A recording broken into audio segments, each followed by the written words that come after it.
अल्हम्दुलिल्लाहि रब्बिल आलमीन वस्सलातु वस्सलामु अला सय्यिदिल मुरसलीन अम्मा बअदु फ़अऊज़ु बिल्लाहि मिनश शैतानिर रजीम बिस्मिल्लाहिर रहमानिर रहीम अस्सलातु वस्सलामु अलैका या रसूलल्लाह व अला आलिका व अस्हाबिका या हबीबल्लाह अस्सलातु वस्सलामु अलैका या नबियल्लाह व अला आलिका व अस्हाबिका या नूरल्लाह। মাদানী চ্যানেলের দর্শকবৃন্দ, উপস্থিত হয়েছে পবিত্র রবিউল আউয়াল শরীফের একটি গুরুত্বপূর্ণ জনপ্রিয় অনুষ্ঠান নিয়ে, যার নাম হচ্ছে যিনি নবী সাল্লাল্লাহু তাআলা আলাইহি ওয়াসাল্লামকে দেখেছেন তিনি তারই হয়ে গিয়েছে। দেশে প্রবাসে যারা যেখান থেকে আমাদের এই অনুষ্ঠান দেখছেন, আপনাদের সবাইকে জানাই স্বাগতম, শুভেচ্ছা, মারহাবা। নবী সাল্লাল্লাহু তাআলা আলাইহি ওয়াসাল্লামের এই মাস শুভ আগমনের মাস। আল্লাহ করিম জাল্লা ওয়ালা পবিত্র কোরআনে মজিদে ইরশাদ ফরমান, নবী করিম সাল্লাল্লাহু তাআলা আলাইহি ওয়াসাল্লামের পবিত্র যেই মাসে শুভ আগমন হয় তা হচ্ছে রবিউল আউয়াল মাস। আলহামদুলিল্লাহ, আমরা এই পবিত্র রবিউল আউয়াল মাসের বরকতপূর্ণ সময় আমরা কাটাচ্ছি। প্রিয় দর্শক, এই অনুষ্ঠানে আমরা এমন এমন মহান ব্যক্তিত্বের আলোচনা শ্রবণ করে থাকি যারা নবী মুস্তাফা সাল্লাল্লাহু তাআলা আলাইহি ওয়াসাল্লামের জিয়ারত লাভে ধন্য হয়েছে, যারা নবীজির সাথে সাক্ষাৎ করার সৌভাগ্য লাভ করেছে, অথবা যারা নবী করিম সাল্লাল্লাহু আলাইহি ওয়াসাল্লামের দিদার লাভ করেছে, দিদার লাভ করে ঈমান এর ছায়াতলে এসেছে, যারা রাসূলুল্লাহর সাথে সাক্ষাৎ করেছে, ঈমান এনে ইসলামের ছায়াতলে এসেছে, যারা রাসূলুল্লাহর আখলাক চরিত্র দেখে ইসলামের ছায়াতলে এসেছে, যারা রাসূলুল্লাহর নেকির দাওয়াত শুনে ইসলামের ছায়াতলে এসেছে, যারা রাসূলুল্লাহর কোরআনে পাকের তেলাওয়াত শুনে ইসলামের ছায়াতলে এসেছে। আল্লাহু আকবার। তো প্রিয় দর্শক, আজ কোন মহান ব্যক্তিত্বের আলোচনা শ্রবণ করব, আসুন তা জানার আগে কনজুল উম্মাল শরীফের একটি হাদিসে পাক আমরা শ্রবণ করি।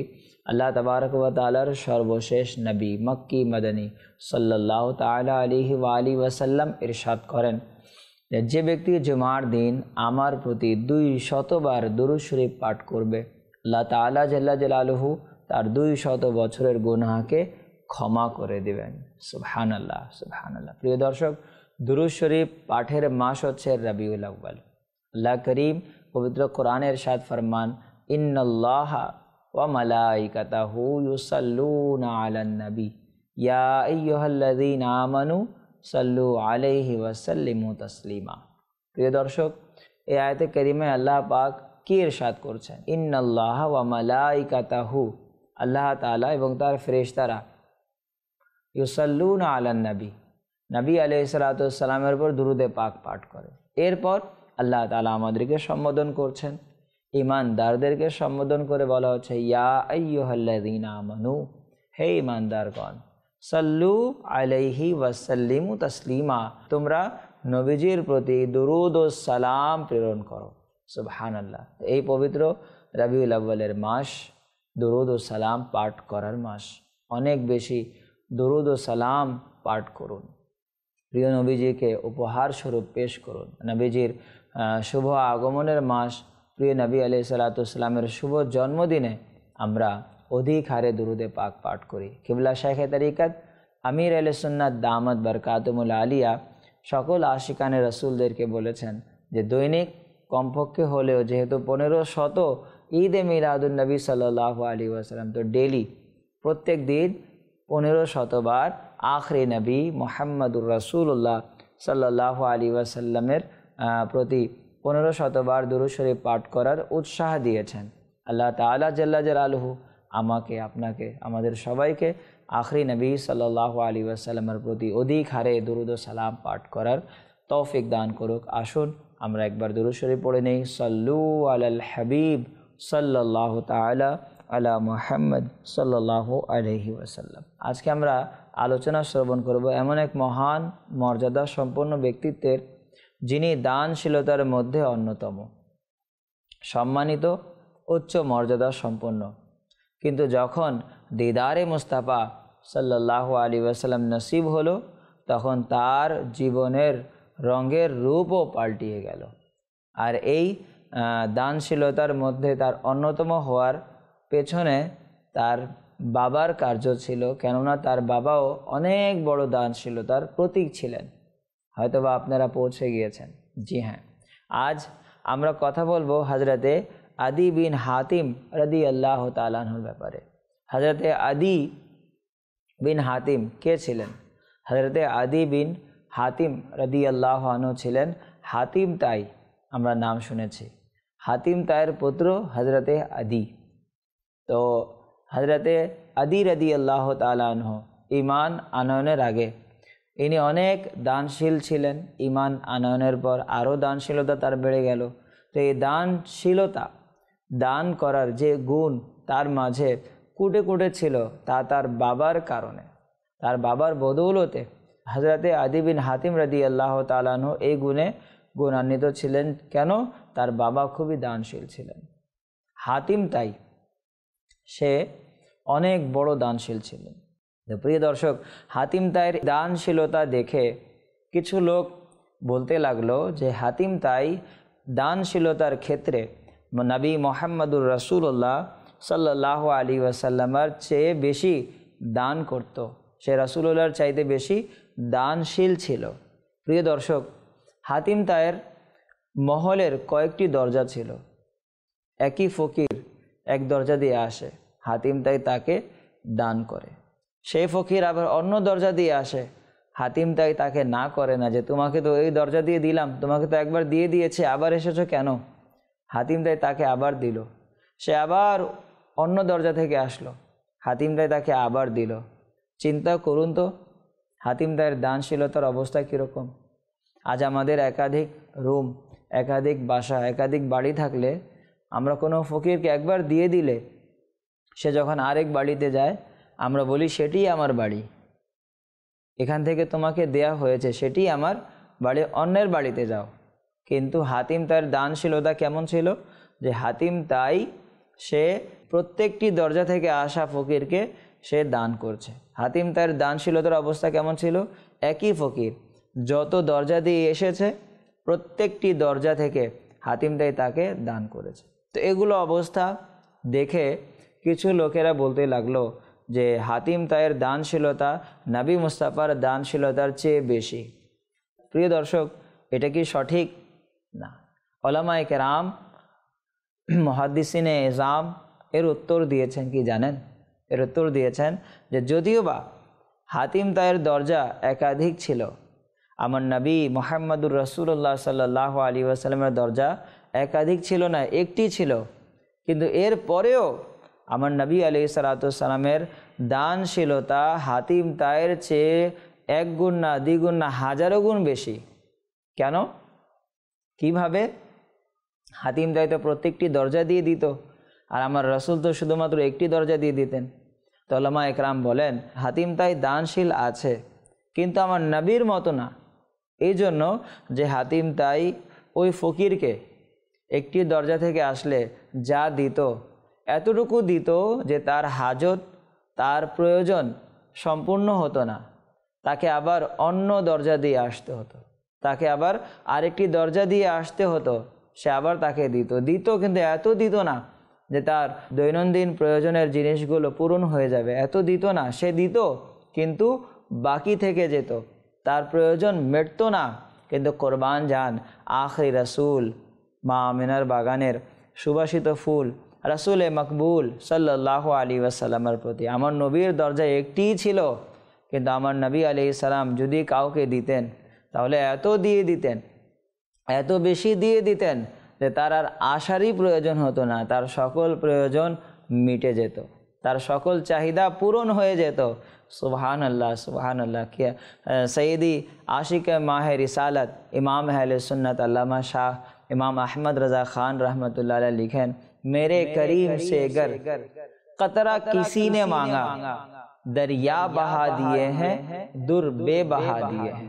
আমার নবীর কাছে যারা কেউ এক টুকরো, এক ফোঁটা চেয়েছে, অল্প চেয়েছিল, কিন্তু আমার হুজুর আলাইহিস সালাতু ওয়াস সালাম তাকে এত দিয়ে দিয়েছেন, এত বেশি দিয়ে দিয়েছে যে সমুদ্র দিয়ে দিয়েছে, চাওয়া হয়েছে এক ফোঁটা, আর নবী করিম আলাইহিস সালাম দান করেছেন সমুদ্র।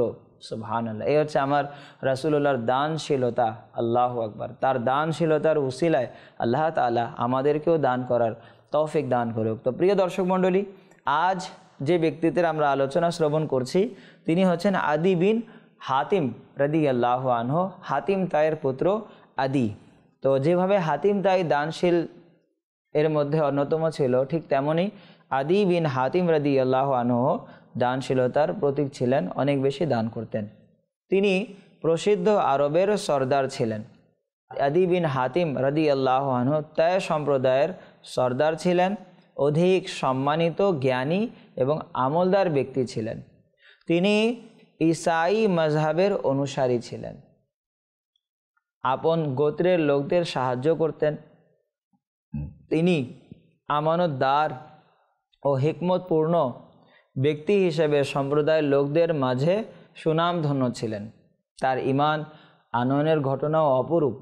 আল্লাহু আকবার। রাসূলুল্লাহ সাল্লাল্লাহু আলাইহি ওয়াসাল্লামের ইসলামের দাওয়াত যখন পুরো আরব দেশে ব্যাপক হারে ছড়িয়ে পড়ল, হযরতে আদি বিন হাতিম রাদিয়াল্লাহু আনহু ইসলামের সঠিক দিন হওয়ার ব্যাপারে কিছু সন্দেহের শিকার ছিলেন, অথচ তার সম্প্রদায়ের লোকদের এক বড় অংশ ইসলামের ছায়াতলে চলে এসেছিল। একদিন হযরতে সাইয়েদনা আদি বিন হাতিম রাদিয়াল্লাহু আনহু মদিনা মুনাওয়ারা জাদাহাল্লাহু শরফা ওয়া তাজিমানে এসে নবী মুস্তাফা সাল্লাল্লাহু আলাইহি ওয়াসাল্লামের দরবারে উপস্থিত হলেন। রাসূলুল্লাহ সাল্লাল্লাহু আলাইহি ওয়াসাল্লাম হযরতে আদি বিন হাতিম রাদিয়াল্লাহু তাআলা আনহুকে আপন ঘরে নিয়ে গেলেন। সুবহানাল্লাহ। প্রিয় নবী আলাইহিস সালাতু ওয়াস সালাম হযরতে আদি বিন হাতিমকে এমন সম্মান ও এহতেরাম করলেন যেমনটি শুধুমাত্র বাদশাহদের জন্য খাস ছিল। প্রিয় আকা সাল্লাল্লাহু আলাইহি ওয়াসাল্লাম ইরশাদ করলেন, হে আদি, তুমি ইসলাম কবুল করছো না কেন? অথচ তুমি ইহুদি ধর্ম ও ঈসাই ধর্ম পরিপূর্ণভাবে গ্রহণ করনি। আবার ইরশাদ করলেন, তুমি কি রোম ও ফারসের দুর্বল ক্ষমতাকে দেখছো না? তুমি কি দেখছো না যে ইসলাম ধর্ম আদল ও ইনসাফের সাথে আপন বার্তা চারিদিকে ছড়াচ্ছে? প্রিয় আকা সাল্লাল্লাহু আলাইহি ওয়াসাল্লাম ভবিষ্যতে হওয়া আলামতগুলো বলে দিলেন। প্রিয় নবী বললেন, হে আদি, অতি শীঘ্রই এমন সময় আসবে যে এক মহিলা ইরান থেকে মক্কা পর্যন্ত সফর করবে, তাকে কোনো ভয় লাগবে না। এমন সময় আসবে যে বাইতুল মালে জাকাতের হকদার কেউ পাওয়া যাবে না। হযরতে আদি বিন হাতিম রাদিয়াল্লাহু আনহু বললেন, যখন আমি এই বাক্যগুলো শুনলাম এবং তার সাল্লাল্লাহু আলাইহি ওয়াসাল্লামের নূরানি চেহারা দেখলাম, তখন আমি বলে উঠলাম যে এই চেহারা কোনো মিথ্যাবাদীর হতে পারে না। আল্লাহু আকবার। এই চেহারা কোনো মিথ্যাবাদীর হতে পারে না। সুতরাং আমি সাথে সাথেই মুসলমান হয়ে গেলাম। সুবহানাল্লাহ। প্রিয় দর্শক, হযরতে আদি বিন হাতিম রাদিয়াল্লাহু আনহুর ঈমান আনয়নের পেছনে নবী মুহাম্মদুর রাসূলুল্লাহ সাল্লাল্লাহু আলাইহি ওয়াসাল্লামের কয়েকটি গুণ পরিলক্ষিত হয়, যে ইলম, হিকমত আর বিনয়ী। আল্লাহু আকবার। ইলম বান্দার মর্যাদা বৃদ্ধি করে দেয়। ইলম বান্দাকে আল্লাহ পাকের ইবাদত করা শিখায়। কাজেই আমাদের ইলম অর্জন করা উচিত। আল্লাহু আকবার। পবিত্র কোরআনে আল্লাহ পাক বলেন, যারা ঈমান এনেছে তাদের সম্মান আল্লাহ তাআলা বৃদ্ধি করেছেন। যারা ইলম অর্জন করেছে আল্লাহ তাআলা তাদেরও সম্মান বৃদ্ধি করেছেন। প্রিয় দর্শক, আমাদেরকেও ইলমে দ্বীন শেখার জন্য আসা উচিত। আজ আমরা অনেক কিছু শিখি জানি, কিন্তু ইলমে দ্বীন সম্পর্কে আমরা অজ্ঞ। আর হিকমত মুমিনের হারানো খাজানা। যে কোনো কথা হিকমত সহকারে বলুন, যে কোনো কাজ হিকমত সহকারে করুন, তখন দেখবেন ওই কাজ যথেষ্ট পরিমাণ হবে এবং সেই কাজের প্রতিফল, সেই কাজের রেজাল্টটাও আমরা অনেক ভালো পাবো। বিনয়ী বান্দাকে আরও বুলন্দির দিকে, উচ্চতার দিকে উঠে নেয়। আল্লাহু আকবার। বর্ণিত আছে কিতাবে, মান তাওয়াজা লিল্লাহি রাফাহুল্লাহ, যে আল্লাহ পাকের জন্য বিনয়ী হবে আল্লাহ তাআলা তাকে বুলন্দ করবে, আল্লাহ তাআলা তার মর্যাদা বৃদ্ধি করবে। আপনি ফলের গাছ দেখেছেন হয়তোবা, যেই গাছে যত বেশি ফল থাকে সেই গাছ তত বেশি ঝুঁকে থাকে। সুতরাং যার মাঝে ঈমানের দৌলত আছে, যার মাঝে রাসূলুল্লাহর সৎ চরিত্রের দৌলত আছে, সে সবসময় বিনয়ী হয়, তখন দেখবেন তাকেই মানুষ পছন্দ করে। আল্লাহু আকবার। হযরতে আদি বিন হাতিম রাদিয়াল্লাহু তাআলা আনহুর অন্তর শুধুমাত্র ইলম ও বিনয়ী এবং হিকমতের মাধ্যমে ইসলামের ছায়াতলে এনেছিল। কোনো জবরদস্তি করা হয়নি, না তাদেরকে মারা হয়েছিল, বরং আখলাক, মহব্বত, ভালোবাসা তাকে প্রভাবিত করেছিল। আর মহান আল্লাহ তাআলা নেকির দাওয়াত দেওয়ার প্রতিও আল্লাহ তাআলা ইরশাদ ফরমান যে আল্লাহ পাকের পথে আহ্বান করো, সাড়া দাও, জাগাও, মুসলমানদেরকে ডাকো হিকমতের সাথে এবং নসিহতের সাথে। আল্লাহু আকবার। তো প্রিয় দর্শক, হযরত আদি বিন হাতিম রাদিয়াল্লাহু আনহুকে ইসলামের দাওয়াত নবী মুস্তাফা সাল্লাল্লাহু আলাইহি ওয়াসাল্লাম ইলম ও ভালোবাসার সাথে প্রদান করেছেন। আজ আমাদেরও উচিত যে যদি কেউ আমাদের কাছে প্রশ্ন করে, তখন ইলম ও হিকমতপূর্ণ উত্তর দিয়ে তাকে আপন বানিয়ে নেয়া। আল্লাহ আল্লাহ। দ্বীন ইসলাম দলিলের মজহাব আর মহব্বতের ধর্ম হচ্ছে ইসলাম। আসুন আমরাও লোকদের পেরেশানি দূর করি, আমরাও লোকদেরকে নেকির দাওয়াত দেই। আল্লাহু আকবার। তাদের সাথে সৎ চরিত্র অবলম্বন করি, সদাচরণ করি, ইসলামের আসল রূপ আমরা তাদের মাঝে তুলে ধরি। দেখবেন এর বরকতে অমুসলিমরাও ইসলামের ছায়াতলে আসবে, এর বরকতে অমুসলিমরাও মুসলমান হয়ে যাবে, বেআমল আমলধারী হয়ে যাবে, মিথ্যাবাদী সত্যবাদী হয়ে যাবে, যদি আমরা ইসলামের সত্য যে রূপ, যেটি হাকিকাতে ইসলাম, আমরা যদি তুলে ধরতে পারি। আল্লাহু আকবার। প্রিয় দর্শক, আমরা শিক্ষা পেলাম যে ঈমান, মহব্বত ও ভালোবাসার মাধ্যমে চারিদিকে ইসলাম ধর্ম ছড়িয়ে পড়েছে।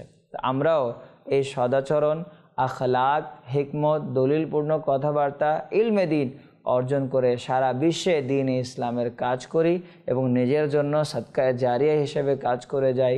যদি আমরা চলে যাব, আমার দ্বারা যদি কোনো মুসলমান ভাই নামাজি হয়ে যায়, আমার দ্বারা কোনো ছাত্র হাফেজে কোরআন হয়ে যায়, আমার দ্বারা কোনো ব্যক্তি আলিমে দ্বীন হয়ে যায়, আমার মাধ্যমে যদি কোনো মসজিদ কিংবা মাদ্রাসা নির্মাণ হয়ে যায়, যতদিন এই আমলগুলো থাকবে আমার কবরে সওয়াব আমি পেতে থাকবো। তো আল্লাহ করিম জাল্লা ওয়ালা এই রবিউল আউয়াল মাসের উসিলায় আমাদের দ্বারা এগুলো খিদমত নিয়ে নিক, দ্বীন ইসলামের কাজের খিদমত আমাদের দ্বারা নিয়ে নিক। আল্লাহ তাআলা যা শুনেছে এর উপর আমল করার তৌফিক দান করুক। আমিন। বিজাহে খাতামিন নবিয়্যিন সাল্লাল্লাহু আলাইহি ওয়াসাল্লাম।